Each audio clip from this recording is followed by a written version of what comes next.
The following feature has been rated G by the Motion Picture Association of America.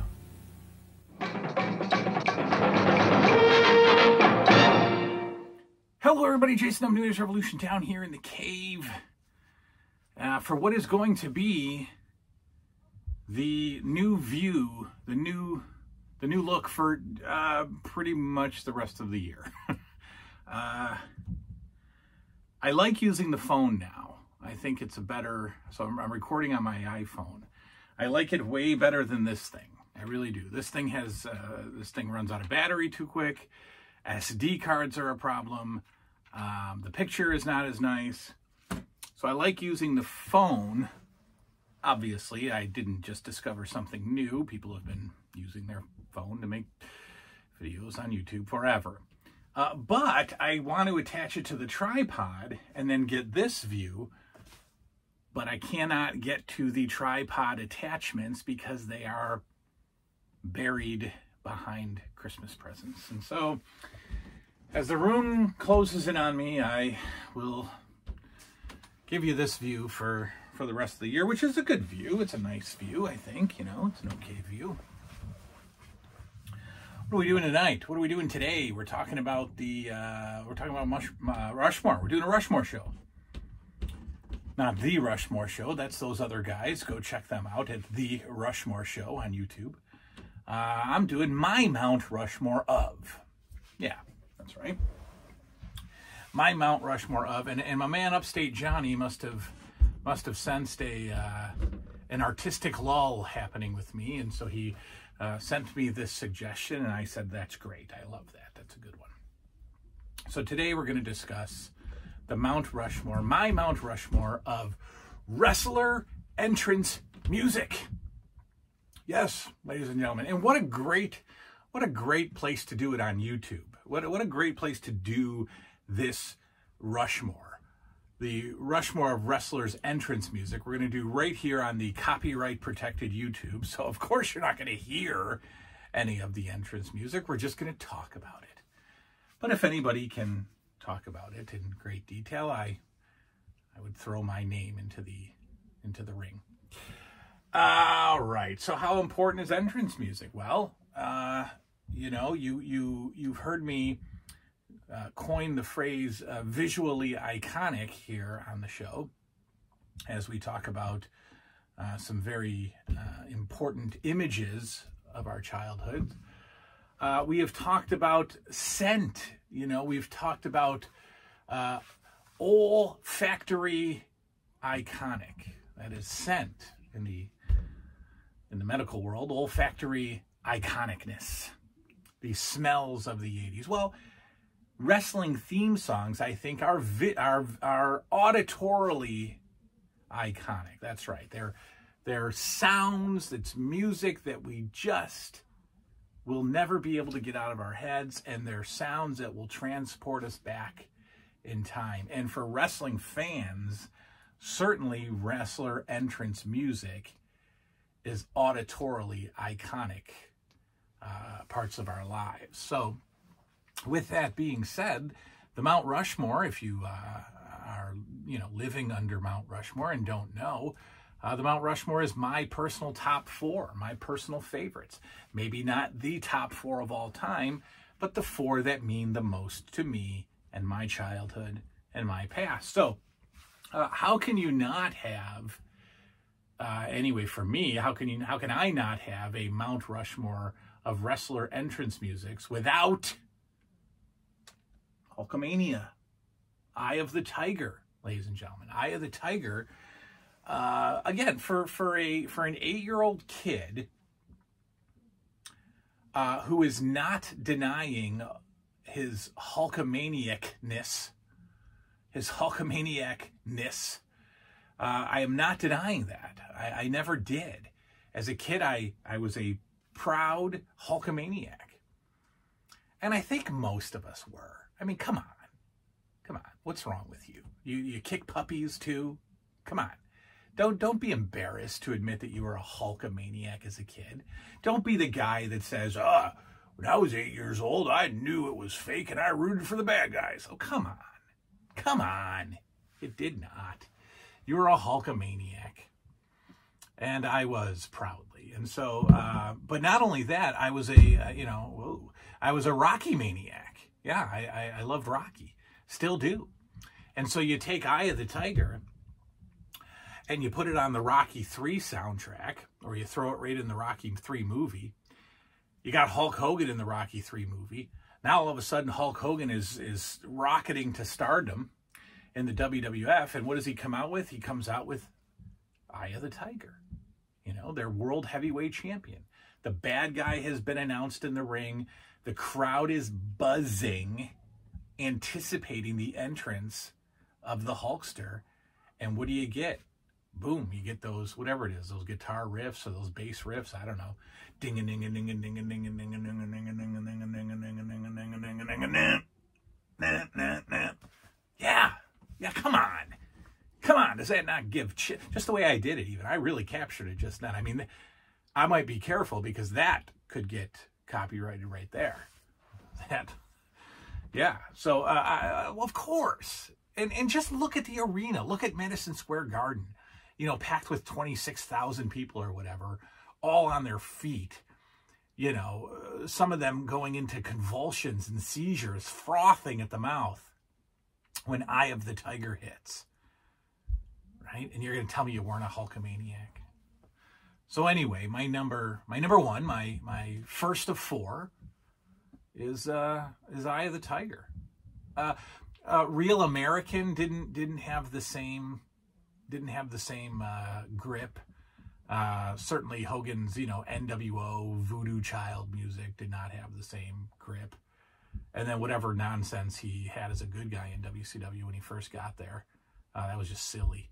But Eye of the Tiger. Eye of the Tiger is a great song in general. I mean, it's a good drum song. It's a good beginner drum song, that I'm still trying to learn to play. Second, we'll mix it up a little bit. Let's go tag teams. Now you only got to see, so if you were watching NWA Saturday night, 605 TBS, you recall that the ring was about 37 centimeters from the curtain, right? There was no entranceway for the wrestlers, but yet some of them had entrance music, which is just nonsense because the entrance music would have to play, and the guys would have to stay backstage for like 30 seconds for it to be impactful. I mean, that's the amount of time it would take them to go, down the aisle in a regular arena. But at TBS studios, you peek out of the curtain, you're right there, you're in the ring. But still, the Road Warriors, Iron Man. Now, when I was doing this, I was like, don't pick actual songs, because, Kerry Von Erich and Tom Sawyer could easily be on the list, and Freebird and stuff like that. But I don't know. Iron Man, the reason it's on my Mount Rushmore, the Road Warriors, Iron Man, Black Sabbath, is it because it scared me. I was scared of the song when I was a kid. And, when they would wrestle in bigger arenas and they could come down the aisle, you got a lot of the song, which was awesome. But in NWA TBS studios, you got like the first few beats. You got like doom, doom, doom, right? And then I'm like, oh God. And then the Road Warriors come like charging out from behind the curtain, slide into the ring, absolutely annihilate the jobbers. And you get like 7 seconds of Iron Man, but it was effective. It was good. I liked it. And I still love that song today. I really do. I think Iron Man is such a great song. It's just got so much going on. Those children, I'm gonna go up there and I'm gonna just look at them sternly if they keep banging on this floor. But yeah, Iron Man. So Iron Man, Road Warriors, Iron Man, scary. I was scared as a kid. That's why it's on my list.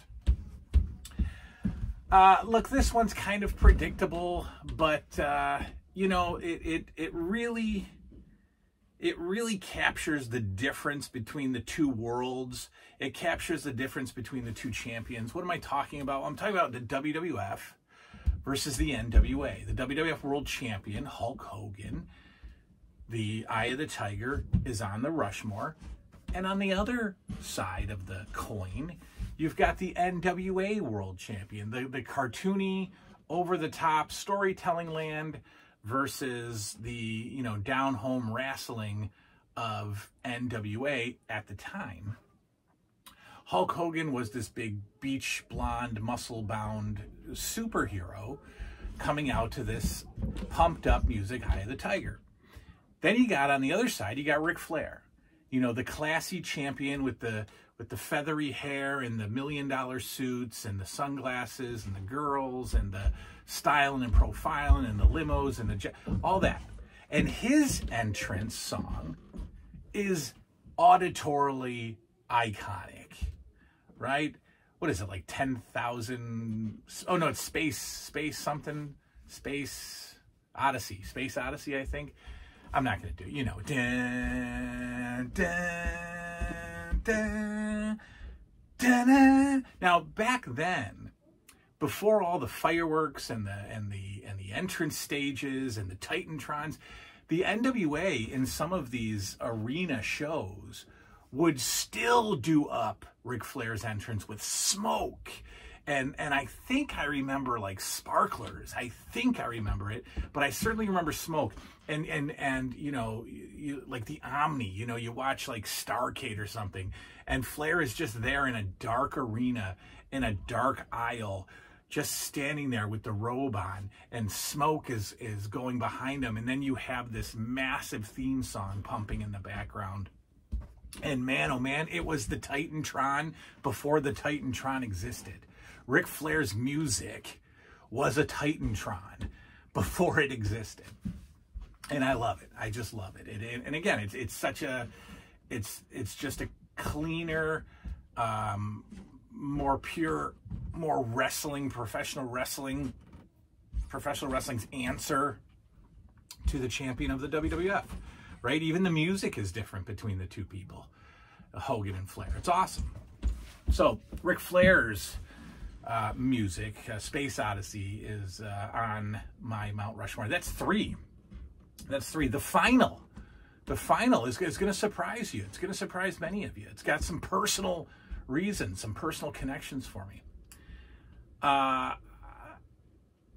didn't like love this tag team, but when I was a little younger, when I was about 12, my youngest sister, who was about 7, I think, her and I were a tag team. We would wrestle stuffed animals, and we would make paper belts, and we would beat up our stuffed animals. And I guess for some reason her favorite tag team was Demolition. And I had the wrestling album, or the wrestling cassette back then, that had, I think it was Pile Driver, that had Demolition's theme music on it. Or I had it audio recorded to a cassette tape from the television. What do I mean by that? Well, you get your boom box, you put in a blank tape, you press play and record, and when the Demolition theme music comes on, you put it up to the speaker, and it records. But I think I had it on Pile Driver, Demolition's theme music. And we would play that as we came out for our match against the stuffed animals. So we were Demolition.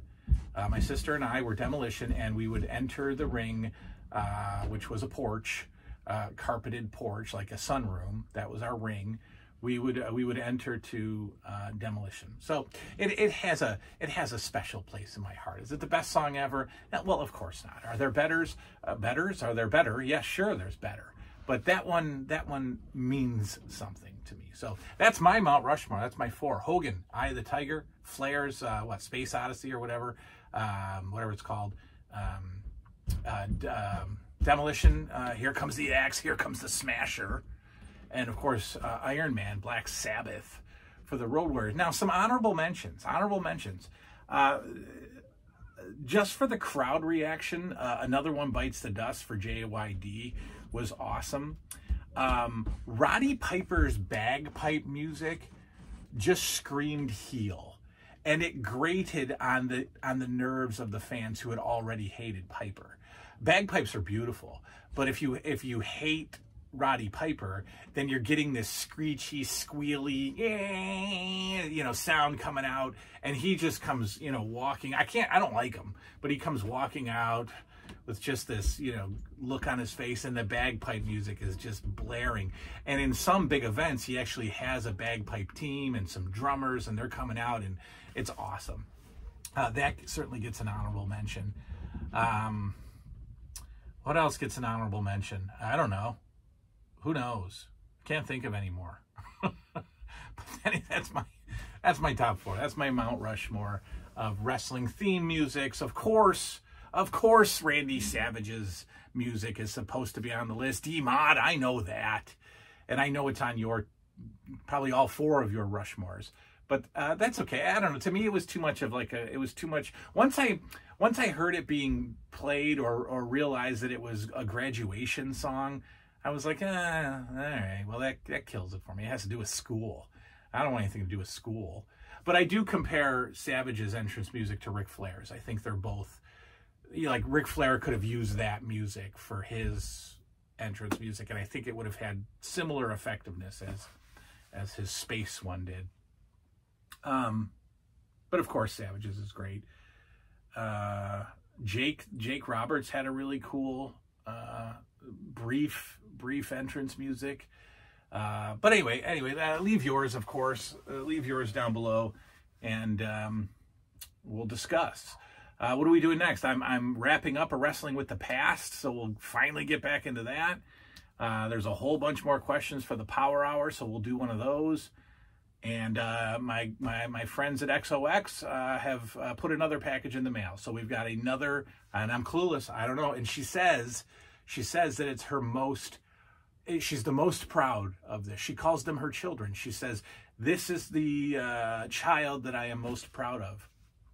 So apparently we've got a new custom coming. I don't know who it is. And she says it's her favorite. So this could be anything, and it could be awesome. I can't wait. That's what's coming up. We'll see y'all later. Good night now.